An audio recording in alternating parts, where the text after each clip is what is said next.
For those of my plumbers out there who love to get down in soldering, this show is for you guys. Let's talk about torches. Me and my God always conversating. He say I'm happy you call, what you been up to lately. Alright, what's up everybody and welcome back to Life in Plumbing. Today we are going to talk about soldering, but not just soldering, we're going to talk about torches. First of all, let's talk about this one right here. MAP gas. You guys see me use this on my how to solder video. If you guys haven't seen that video, make sure y'all check that out. Right here is the MAP gas bottle. I always keep a couple canisters with me. I like to use these on anything below 1.5 inches. All right, so if we're going into 2 inch, I like to step it up. All right, but these ones right here, if you're getting into like crawl spaces and stuff like that, you don't want to have to carry one of these over there. All right, this right here is how you get it done. It's always good to have one of these. All right, so if you're on the job, you got like a 3/4 leak, something like that, you got to fix real quick. You want to be able to just to go over there, handle that, knock it out, and come back. This will get hot enough to solder 3/4 joints, 1/2 inch joints, up to 1.5 inches. I haven't had too much problems with, but you want to make sure that you know, the higher you get, you know, you might want to switch over to one of these. So let me show you guys how this works. So for those who don't know, all right, this one by itself, I think this is like maybe $70, but if you should buy this by yourself, it's around like 50 bucks. I'm not sure, it could be cheaper. But usually you want to keep your torches clean. I have two torches, and the problem I always used to have with these is, so say you're soldering a pipe, you'll have your 3/4 pipe, solder would actually drip into here and it will cut it off from even coming on. All right, so what I learned was if you take 2 of these, say I had another torch on the top, you hold this one upside down, you burn it right here, and then the solder will come out. All right, so, and you don't want to burn it up, so you hold it for a little bit, but you'll actually see the solder just come right out, and then you'll be good to go. So here, right here, we have the torch head, and then we have the canister, the MAP gas. They have propane too. I do believe that it's a specific one for the propane, and this one is for the MAP gas, and usually it's color coded, like yellow and yellow, right? So you twist it on, it's tapped in the inside of here, tighten it up, and you're ready to go. It's really simple. This is really simple to assemble. Usually it'll be a lot in the lock position where you can't push it in there to make sure it's not burning something up if it actually gets pushed when you have it in your trunk of your tools. But you just go ahead, turn it on. There it is here, all right? Easy money. You just push that and you're good to go. So a lot of times, you know, it's like when you're a plumber, y'all know, it's like sometimes you wish you had that third hand, right? So what you would do is, a lot of times if I'm soldering something, I'll even have it here and I will do what I gotta do to burn it. If say I have my copper piece right here, you know what I'm saying? I had a lot of experience, so I'm doing all kind of crazy stuff, but I make it work however I can. So this makes it easier right here when you can lock it in place.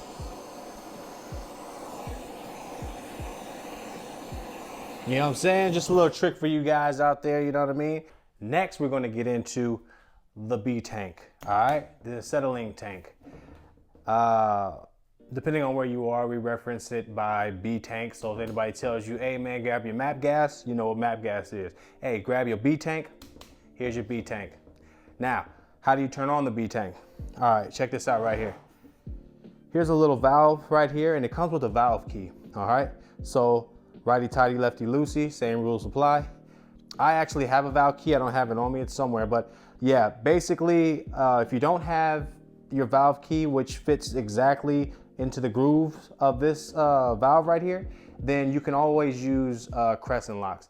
I would not recommend using channel locks because, as you can see, everything is squared off right now. And if you use your channel locks over time, you're basically gonna strip it and you're gonna have a harder time opening it up. And I've been there, and I did it as an apprentice, so I learned my lesson. Got my valve key, I'm good to go. So once you got, so you're gonna hook this up first. Here's your hose. This is my turbo torch right here. I chose turbo torch. I got this years ago. I got this when I was an apprentice as well. I actually got this whole setup by a journeyman of mine. that was basically, he always had tools, man. So he was the guy you went to, you tell him, hey, I need this, this, and this, and he'll come back with all kind of stuff, man. So yeah, I ended up getting I had to buy the torch myself, but I ended up getting like a little MC bottle, which is a smaller, like a tiny acetylene. Oh, actually, let me show you guys. Since we're talking about it, might as well show you guys what's up. Over the years, I accumulated all kind of stuff, man. I'm ready for anything, all right? So like I said, actually, this should have been the addition in between. I got stuff falling out. I ain't used this one in years, man. I really had no reason to. As you can see, it's falling apart. I had no idea it was falling apart. I'm actually missing a part. I'll find it later. So this is it right here. This is the little MC bottle. As you can see, I was hanging it on stuff, doing my thing with that. All right. What the? All right, like I said, I haven't used this in years. I didn't even plan on bringing this out today, but it happened. This is the MC bottle. Y'all seen it? I'm taking it away now. You embarrass me on TV. All right, so now the B tank, back to it. Basically, before you open this valve, you want to attach the hose to it, all right? So there's a valve here. Once you attach this, you open up your valve, right? Down means on, up is off, all right?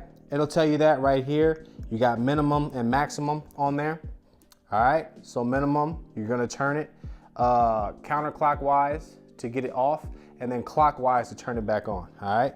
Underneath, you have the gauge. I already tightened this all up, so you really can't see it. Plus, it doesn't work over the years, man. It just stopped working. I think this is my 12-foot hose. They have different adapters that go on here, different torches.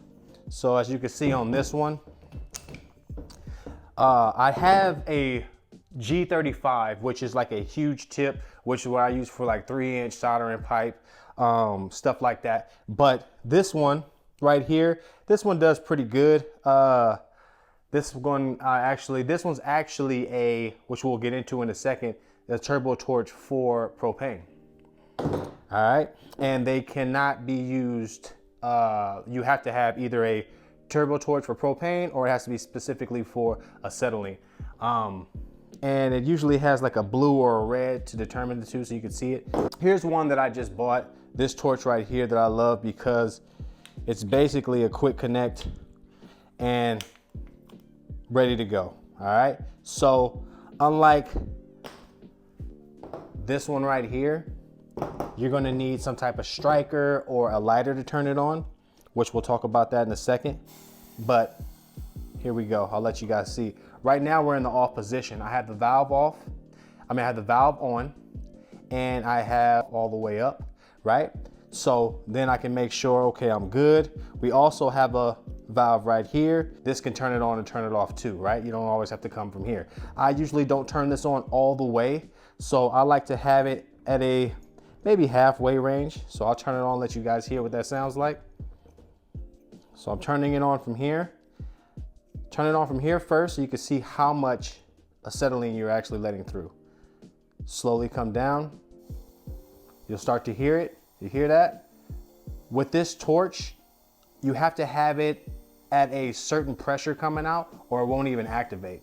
This torch is actually bad, so you guys won't see it act the way it's supposed to. I'm gonna have to use my striker with this because I had it so long and beat it all up. But even if you had it, you hear that little hiss, that probably wouldn't do it. Usually, it's about right there. So that's what it sounds like when you have one of these torches and it's going out and it's horrible. Y'all see this out there? Y'all know it's an attachment with turbo torch. I'll put a description up somewhere up here too, so you guys can see exactly what this is. Here is your striker. Now with this striker, basically what I like to do, so you have a striker, let me tell you guys right here. This actually sets a spark for you. As soon as that spark hits that, your flame is ready to go. And all you do is just push it down. It's kind of like rubbing against it. You know how you started a fire back in the day, if you ever done that? This is called a striker. So, like I said, if you had one of these setups, you don't really need a striker, especially if it's working properly. That's what you do right here and it's ready to go. it would usually be for this. But since it's broken, this is what we do. All right, then I strike it.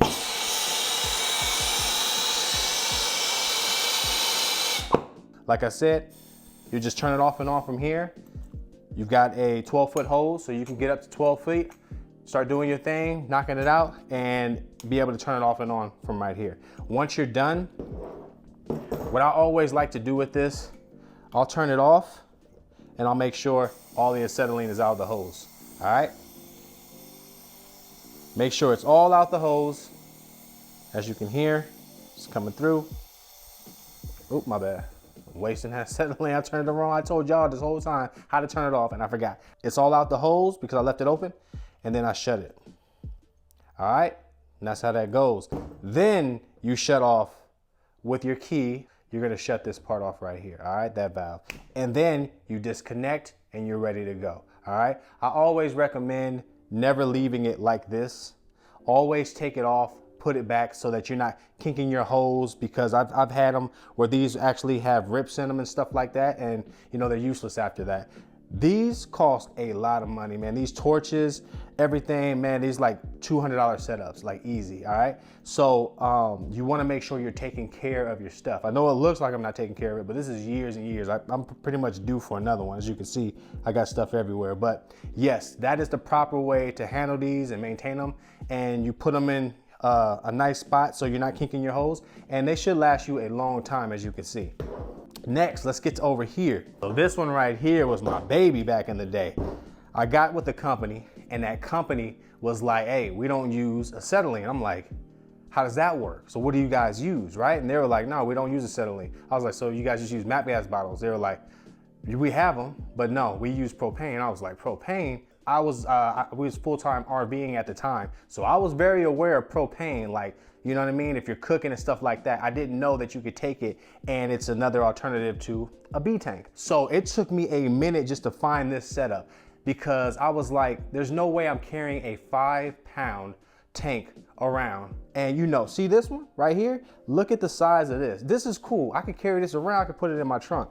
Imagine the barbecue one that you're going to be carrying around and, like, you know what I'm saying? And trying to get your solder on. So I ended up going to, I think it was Camping World, right? Because I told you I was full-time RVing at the time. So I was like, that's perfect. They had a 1-gallon tank and I couldn't find it anywhere else. And I'm like, I want it.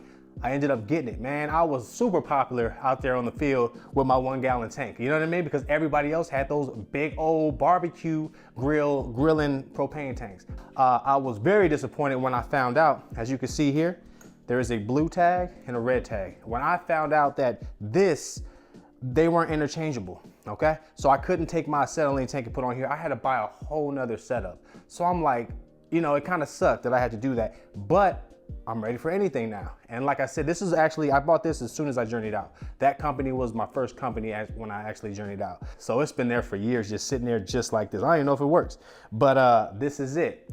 So just so you guys know, some companies want to do propane. Why? I guess to save money, okay? So basically these actually last longer, all right? And obviously that's why we use them for grills and stuff like that. It's not a bad idea. I just wasn't ready for it, you know? You gotta let me know when I'm about to have to buy something for 200 bucks. But yeah, man, I ended up having to buy, and then I didn't even know these had to be propane. And then, so I'm talking about every little piece I had to just basically buy over.